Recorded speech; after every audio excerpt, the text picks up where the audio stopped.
Hi hello అండి అందరికీ నమస్కారం అండి ఫ్రెండ్స్ మనకి ఇప్పుడిప్పుడే మరొక ముఖ్యమైన అప్డేట్ అయితే రావడం జరిగిందండి. అదేమిటంటే ఇక ఏపీ ముఖ్యమంత్రిగా పవన్ కళ్యాణ్ అంటూ అప్డేట్ అయితే వచ్చిందండి. అయితే ఇందుకు సంబంధించిన పూర్తి వివరాలు అయితే మన వీడియోలో తెలుసుకుందామండి. అయితే వీడియో మాత్రం ఎక్కడా స్కిప్ చేయకుండా చూడండి ఫ్రెండ్స్, అప్పుడే మనకి పూర్తి సమాచారం అయితే తెలుస్తుంది. ఇక లేట్ చేయకుండా వివరాల్లోకి వెళ్ళిపోదాము. ఇక ఏపీలో ఓ ప్రచారం వైరల్ అవుతుంది. రాష్ట్ర ఇన్ఛార్జి ముఖ్యమంత్రిగా పవన్ కళ్యాణ్ ఉండబోతున్నారనే వార్త హల్చల్ చేస్తుంది. ముఖ్యమంత్రి చంద్రబాబు నాయుడు 4 రోజుల పాటు సింగపూర్లో పర్యటించబోతున్నారు. ఈ నేపథ్యంలో ఇన్ఛార్జి సీఎంగా పవన్ కళ్యాణ్కు బాధ్యతలు అప్పగిస్తున్నారని ప్రచారం జరుగుతుంది.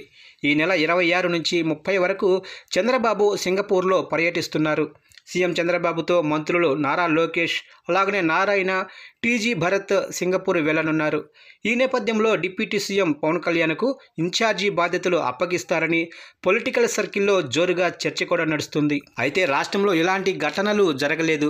ముఖ్యమంత్రి టూరుకు వెళ్ళినప్పుడు ఇన్ఛార్జి బాధ్యతలు ఎవరికీ అప్పగించలేదు.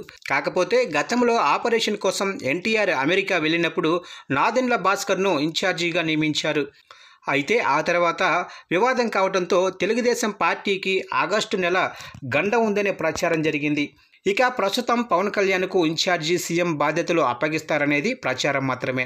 అధికారిక ప్రకటన వస్తే తప్ప నిజమని నమ్మలేమని పలువురు విశ్లేషకులు అంటున్నారు. ఇక చూడాలి మరి ఏం జరుగుతుందో.